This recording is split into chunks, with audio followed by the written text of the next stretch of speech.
We've been studying the stories of the first people carried away by the Babylonians. The Babylonians actually attacked Jerusalem 3 times, the best we can tell from history. They thoroughly destroyed it the 3rd time, but they carried away captives in each session. Daniel and Ezekiel were carried away in the 1st or 2nd attack on Jerusalem. Daniel is in the king's court, as we studied last week, and he is a major advisor to the king. Ezekiel lived in one of the suburbs of Babylon and was evidently though I believe he was the son of a priest, he was just a common captive there in Babylon. God told him, I have a special assignment I want you to do as a lesson, instruction to the people around you of what is fixing to happen to Jerusalem. I want you to go and here's the recipe. I want you to make this bread and you're going to eat it for about 1.5 years, and that's all you're going to eat for 1.5 years. The bread, the recipe that he gave would be very nutritious and it would have all the amino acids you need to stay alive, but it is also a very heavy bread and not necessarily the funnest one to eat. Many people have tried to replicate it. So he said, this is the bread you're going to eat. I want you to get a jar of water for each day for this time period. You're going to only eat 8 ounces of bread a day. And you're going to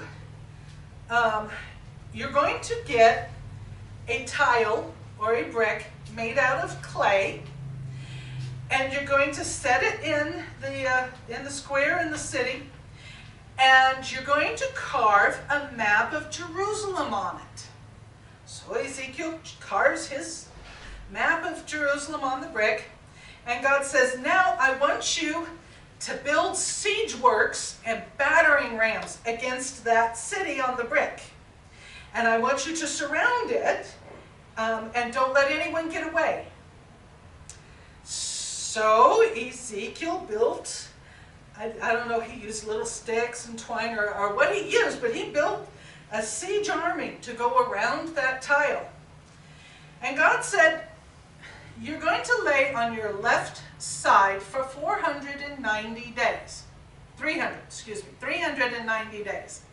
That's 1 day for every year Israel sinned against me. Then you're going to turn over and you're going to lay on your right side for 40 days. 1 year, 1 day for every year Judah sinned against me. And I'll tie you up with ropes so that you can't turn over between those times. Some scholars believe that this was like Ezekiel's job, that he would come and he'd lay down and stay there all day and then get up and go home at night. Some believe he laid there 24/7 for that about 1.5 year period of time. I don't really know which it is. Some of what God told him to do during this time would be a little difficult to do if you're laying down, but not impossible. It kind of sounds to me like he laid there 24/7. But anyway, he was to only eat that bread, 8 ounces of bread a day, and only drink 1 jar of water. And this was a demonstration to what was going to happen to Jerusalem, to the famine and the disease and everything that was going to happen inside the city while the Babylonians laid their final siege. Then God told him, shave your head and shave your beard and take some scales and divide the hair up into 3 equal stacks. And that would have been kind of hard to do, laying down. That's my only hesitation. I want you to take one of those stacks and scatter it around the city, and I want you to attack it with a sword and chop it up. Now you can imagine, this is probably the best entertainment in town. Ezekiel's, he builds his little, and then he tacks the hair. Take 1/3 of that hair, put it in the middle of your tile of Jerusalem, and burn it. And then take the last 1/3 and throw it up in the air so the wind can carry it away. But take a few hairs and sew them up in the hem of your garment. This is to demonstrate demonstrate to those around you that a third of the residents of Judah are going to die by the sword from the Babylonians. And a third of them are going to die inside Jerusalem from disease and famine. And a third of them are going to be scattered throughout the known world, just lost.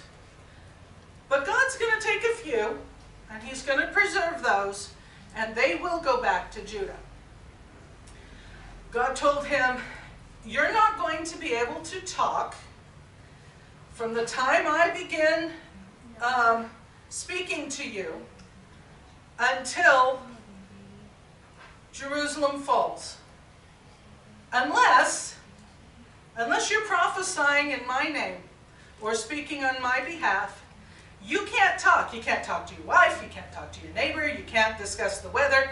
You can only speak when you're speaking on my behalf. So Ezekiel did this. He did it all while only speaking when God told him to. And God told him, uncover your arm like you're ready to grab a sword and prophesy to your clay tile. And that's what Ezekiel did for that year and a half.